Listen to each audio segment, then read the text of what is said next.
No Justiça e Cidadania de hoje, vamos exibir uma matéria especial sobre a saga dos imigrantes haitianos que chegam ao Brasil em busca de trabalho. E na entrevista, vamos conversar com Guilherme Feliciano, que ele é juiz do trabalho e vai falar sobre o meio ambiente do trabalho, responsabilidade do empregador por uma ótica humanista. Tudo isso agora no Justiça e Cidadania.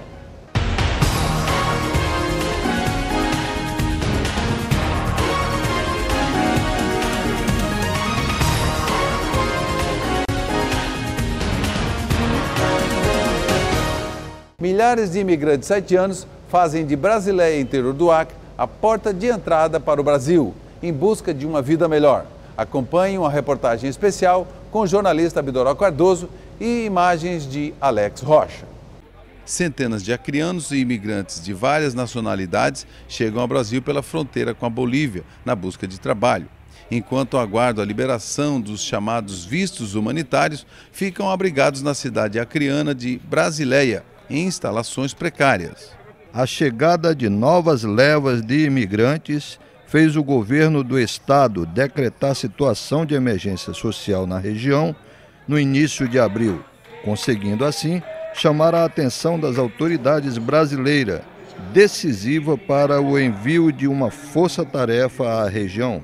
A cidade de Brasileia é a principal porta de entrada dos imigrantes, na maioria haitianos. Com a presença de representantes dos órgãos do governo federal, os imigrantes passaram a receber melhor atenção, com recebimento de vistos, carteira de trabalho e CPF.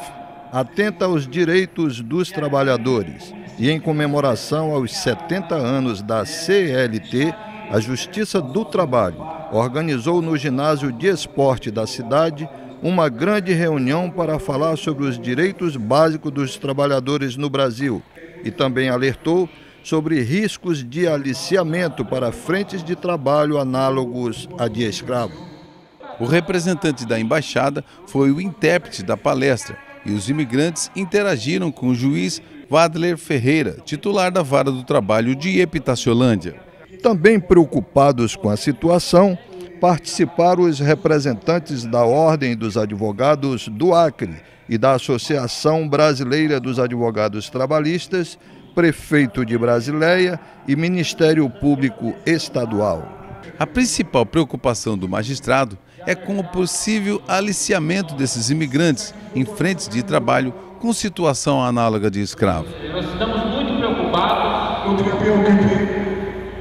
a forma como os senhores estão chegando em outros lugares do Brasil.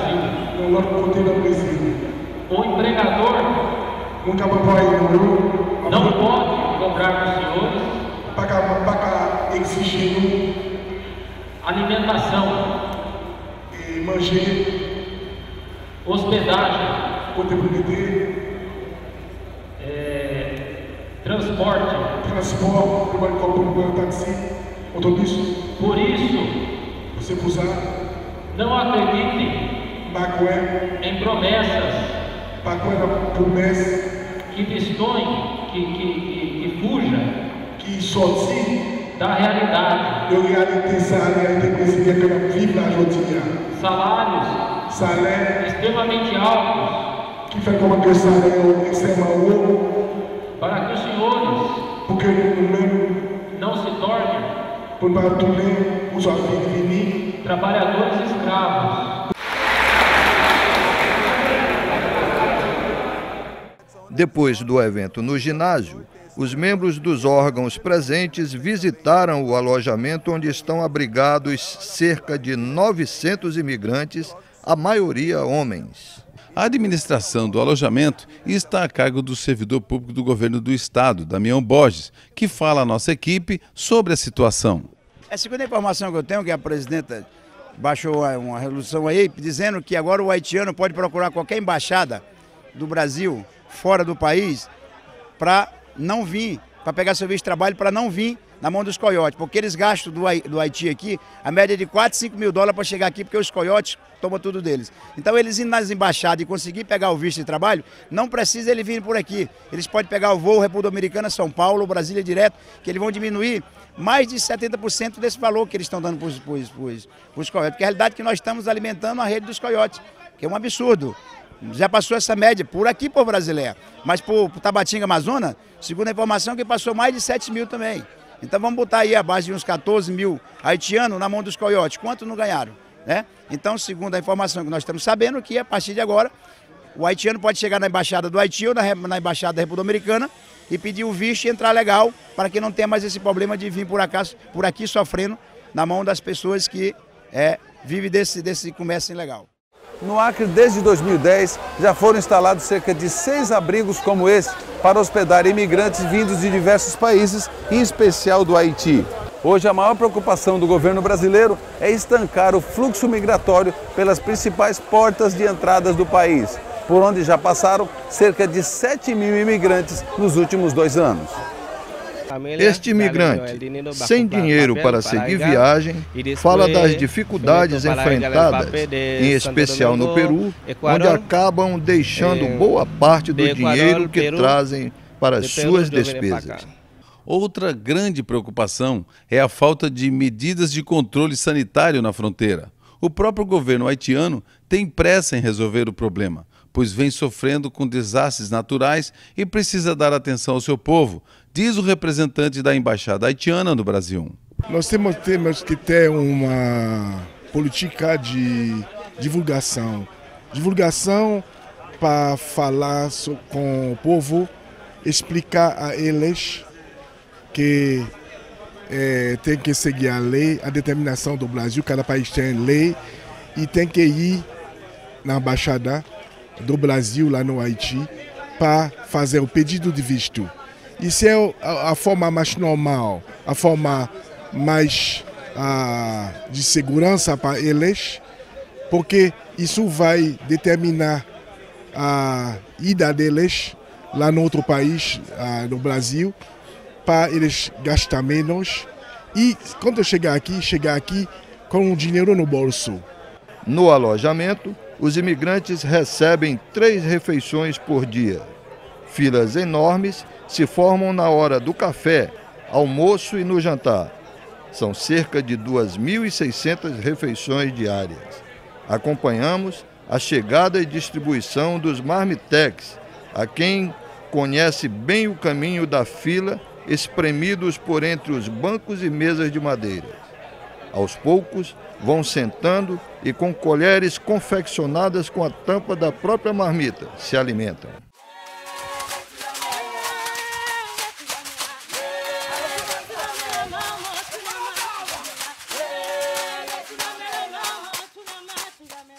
Deter a ação dos coiotes, principais interessados na manutenção da nova rota, é agora o maior desafio do governo brasileiro, por meio do Itamaraty e das principais embaixadas do Haiti, Panamá, Equador e Peru.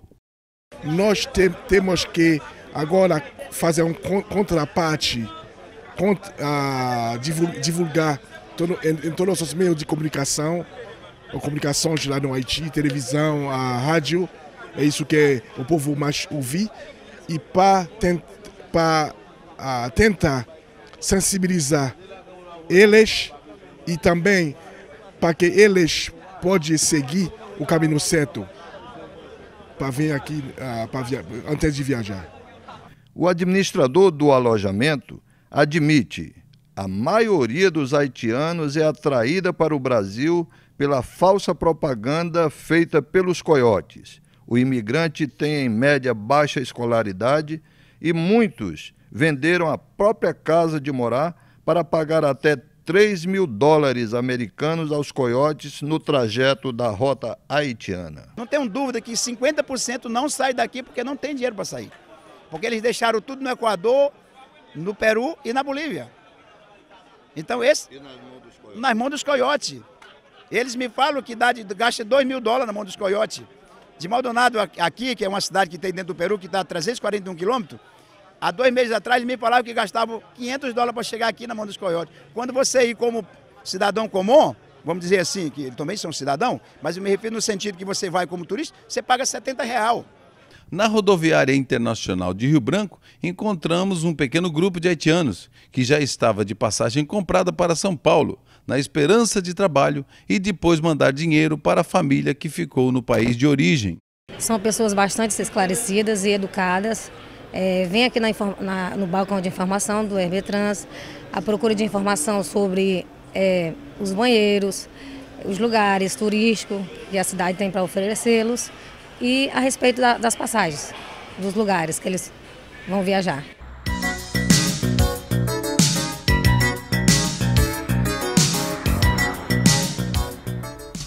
Aqui a 370 quilômetros de Porto Velho, os rios Madeira e Abunã se encontram e cortam a BR-364. A rodovia se tornou nos últimos dias rota de passagem para imigrantes haitianos, vindo das cidades vizinhas de Epitaciolândia e Brasileia, fronteira do Acre com o Peru, em busca de oportunidades de trabalho em outras regiões do país. Em Brasileia, nem mesmo a instalação do Cine, órgão responsável pelo controle do balcão de empregos no Brasil, tem conseguido dar vazão a tantas demandas, que chega a atrair a presença de empresários de outras regiões para recrutar trabalhadores haitianos dentro do abrigo. A procuradora do Trabalho fala das providências que estão sendo tomadas pelo Ministério Público do Trabalho. São vários problemas, né? São os problemas de acomodação desses trabalhadores que chegam e na verdade, eles vêm em busca de melhoria de condição. Então, eles estão acampados em condições um tanto precárias. Tem a questão da emissão das carteiras de trabalho, que às vezes demoram um pouco para ser emitida, CPF, e também tem uma questão que preocupa muito o Ministério do Trabalho, que é a ida desses trabalhadores para trabalhar fora do Acre. Então, em que condições eles estão indo trabalhar? Como é que está sendo a fiscalização dessa ida? Então, tudo isso está sendo verificado e investigado pelo Ministério Público. O fato chamou a atenção também da Ordem dos Advogados do Brasil, seccional do Acre, que ressaltou medidas emergenciais que deverão ser adotadas. Ouvir os irmãos haitianos, saber da situação, uma situação calamitosa, ter ideia de que eles não vieram por diversão ou por opção, mas sim por falta de opção, um país assolado por guerras civis, assolado por desastres naturais. Realmente a única saída que os irmãos haitianos tiveram foram vir ao Brasil. Temos que exigir dos poderes constituídos que se dediquem, que instaurem procedimentos, que instaurem estruturas para absorver essa demanda. O Brasil é carente, né? Nós sabemos dessa estrutura pública, mas temos que fazer um esforço e a OAB do Estado do Acre, a OAB seccional, levará ao Conselho Federal essa pauta para que possamos intervir junto à Presidência da República, à Comissão de Relações Exteriores, à Secretaria de Relações Exteriores, para que realmente intervenha, para que realmente traga para Brasileia, para a fronteira Brasil com Bolívia, o que é necessário para que absorva toda essa demanda.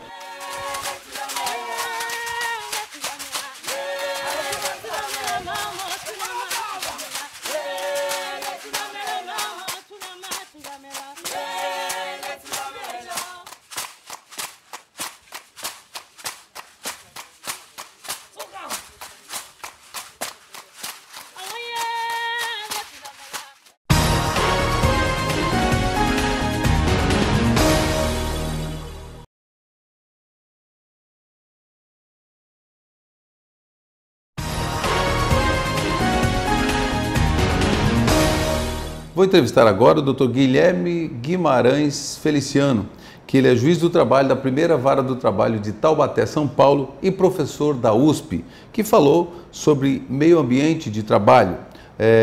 Dr. Guilherme, seja bem-vindo aqui ao Justiça e Cidadania. Muito obrigado, Celso, é um prazer e vamos discutir esse importante tema. Dr. Guilherme, o senhor falou muito na palestra que falou hoje durante o 15º Encontro de Magistrados da 14ª Região, aqui realizado em Porto Velho. O senhor falou muito sobre a questão do meio ambiente, o meio ambiente do trabalho, o meio ambiente natural, cultural. Eu gostaria que o senhor falasse aos nossos telespectadores qual é o enfoque que o senhor tem dado nas suas palestras nesse sentido, no âmbito trabalhista. É interessante observar que a discussão do meio ambiente não é exatamente uma discussão nova. No plano internacional vem pelo menos desde a Declaração de Estocolmo de 1972. Mas o meio ambiente do trabalho, que é uma dimensão do meio ambiente humano que está prevista constitucionalmente no artigo 200 da Constituição Federal e que, portanto, deveria ter um tratamento, no mínimo, tão cuidado quanto as outras dimensões do meio ambiente natural, meio ambiente artificial, meio ambiente cultural, esta dimensão laboral do meio ambiente tem sido relegada a um segundo plano. Nem os jusambientalistas têm interesse em discutir mais profundamente as questões do meio ambiente do trabalho, e nem os juslaboralistas examinam a questão do meio ambiente do trabalho na perspectiva do direito ambiental.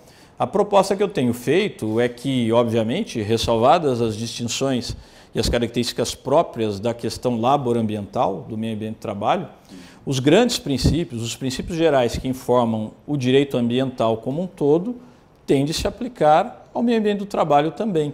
E muitas vezes não é o que se vê. A questão, o senhor até citava em sua palestra com relação a esses canteiros de obras, né? Que estão obras enormes que acontecem pelo país afora, como também em Rondônia está acontecendo 2 usinas que empregam mais de quase 30 mil trabalhadores. Então a questão de alojamento, essa questão do ambiente, que o senhor falava, da questão que o ambiente torna-se, todo mundo tem acesso a todo mundo, como que isso pode prejudicar na própria liberdade de cada um e também no próprio ambiente. Bom, quando nós falamos em meio ambiente do trabalho, estão presentes lá os riscos biológicos, os riscos químicos, os riscos físicos, todos aqueles fatores que também dizem com o equilíbrio, por exemplo, do meio ambiente natural. Mas há uma dimensão que é muito característica do meio ambiente do trabalho, que é a dimensão psicológica. E aí nós podemos ter, inclusive, um local de trabalho, um meio ambiente do trabalho que esteja perfeitamente preservado do ponto de vista químico, físico, biológico, mas que não esteja do ponto de vista psicológico.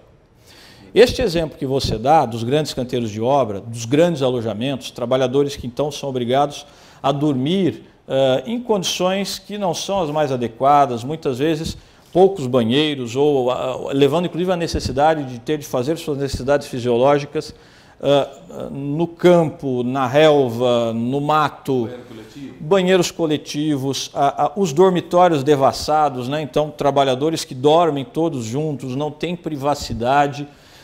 Tudo isto traz estresse, são agentes estressores que podem levar a um desequilíbrio ambiental. Então era até um caso citado numa pergunta feita por uma juíza no dia de hoje. Bom, houve uma situação em que em um canteiro como este, por uma série de condições, inclusive porque na seleção dos trabalhadores a empresa terceirizada não verificava antecedentes criminais, ingressou lá alguém que, digamos, tinha um ímpeto mais violento e nesse contexto houve um desentendimento e um trabalhador terminou esfaqueado por este indivíduo. O empregador responde por isso e responde em que condição? Veja, em uma situação como esta, em que há tantas pessoas, em que inclusive o trabalho é terceirizado, é às vezes quarteirizado, temos empreiteiras e subempreiteiras, não há nenhum controle, a desorganização impera, nós temos desequilíbrio ambiental, se não por outras razões, pelos fatores estressores psicológicos. E se há então um contexto de violência vinculado a esta condição de estresse agudo, eu tenho desequilíbrio laborambiental e eu posso ter responsabilidade civil objetiva, tanto do prestador de serviços como do tomador de serviços. No tocante a essa questão da terceirização, né? O senhor acredita que as empresas hoje, as terceirizações, elas acabam sendo um ponto de estresse muitas vezes? Quer dizer, as terceirizadas têm tomado o devido cuidado exatamente com relação a essa questão ambiental? Porque às vezes é o seguinte, as pessoas vão terceirizando, e isso acontece inclusive no setor público, né? Os próprios órgãos do executivo, legislativo, judiciário, terceiriza. Então isso não é só na parte da construção civil. Então essa questão da terceirização, eu acho que é um fator importante e relevante para a questão de combater ou prevenir a questão do meio ambiente precário, por exemplo? Eu entendo que, para o bem ou para o mal, a terceirização é um movimento da economia que dificilmente será revertido. Então, o que tem de ser discutido, do meu ponto de vista, é que terceirização. Quais garantias na terceirização?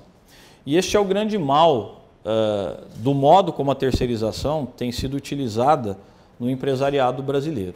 Porque a terceirização tem sido utilizada única e exclusivamente como um elemento de redução de custos. Mas então veja, a consequência é até um pouco evidente. Se eu teria o custo X com empregados meus. Vou desativar aquele setor e vou contratar uma empresa terceirizada para me prestar o serviço equivalente por um custo Y menor que X, está implícito que os direitos daqueles contratados provavelmente não serão os mesmos, porque o custo é menor.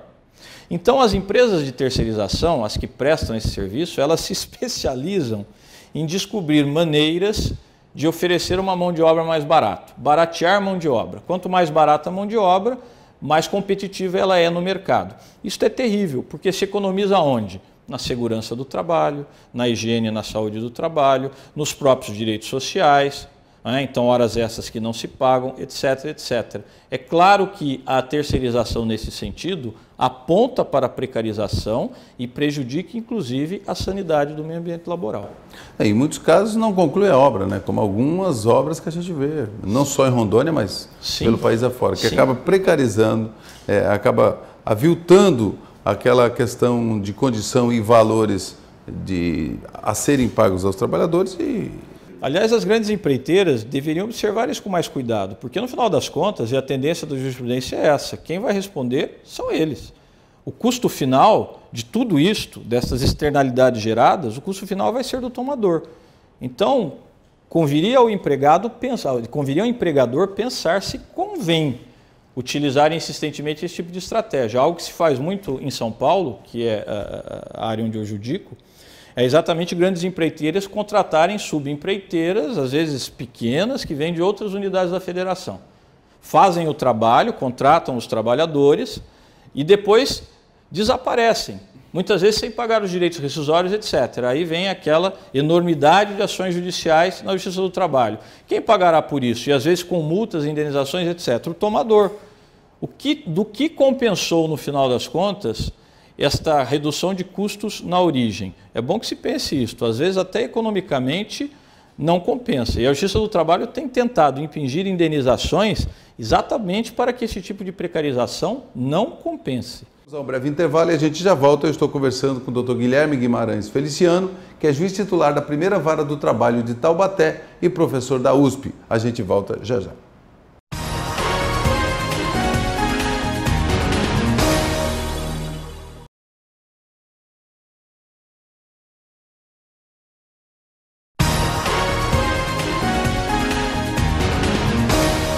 Estamos de volta com a entrevista com o Dr. Guilherme Guimarães Feliciano, que é juiz titular da primeira vara do trabalho de Taubaté, São Paulo, e professor da USP. Então, nesse bloco anterior, ele falou sobre a questão do meio ambiente de trabalho, sobre as precarizações que acontecem através das terceirizações nas obras, nas grandes obras e também no serviço público. E nós vamos falar agora sobre a questão das metas estabelecidas pelos conselhos superiores.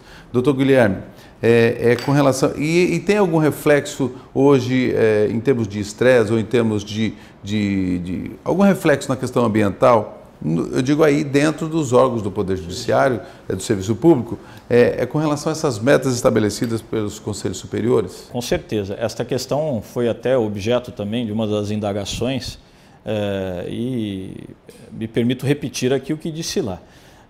É claro que se reconhece toda a importância do Conselho Nacional de Justiça como um órgão de gestão estratégica que estabeleça, enfim, diretrizes e rumos comuns para o Poder Judiciário.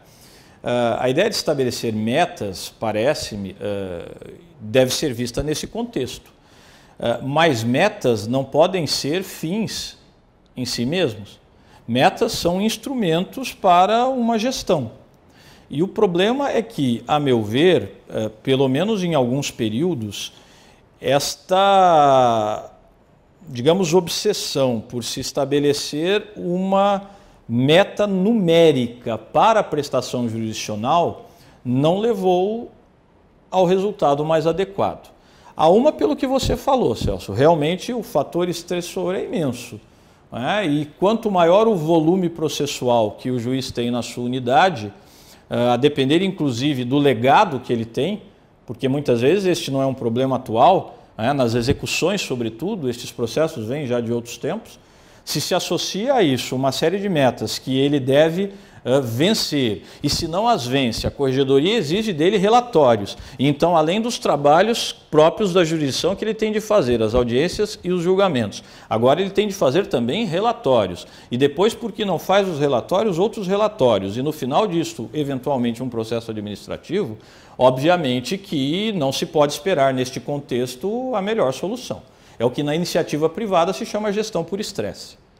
Agora, eu gostaria de... Porque, veja, o judiciário hoje está trabalhando muito o seguinte, está caminhando, abraçando a questão tecnológica. Quer dizer, existe hoje, por exemplo, a gestão, tem o processo judicial eletrônico chegando aí, já está instalado em muitas varas desse país afora e em muitos locais dando bons resultados, inclusive.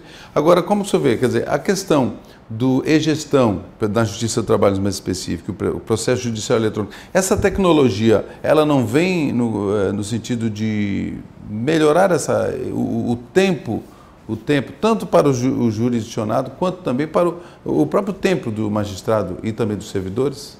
Sim e não. Pode vir. O ideal exatamente é que as novas tecnologias tragam, obviamente, maior celeridade processual, um benefício para a população, e também melhores condições de trabalho para o próprio juiz. Em alguma medida será assim. Não teremos mais aquelas secretarias abarrotadas de papéis, de processos que já não cabem mais e todas as consequências que isso traz, inclusive para a saúde. Me lembro de meio ambiente, exatamente, meio ambiente até na perspectiva física e química, né?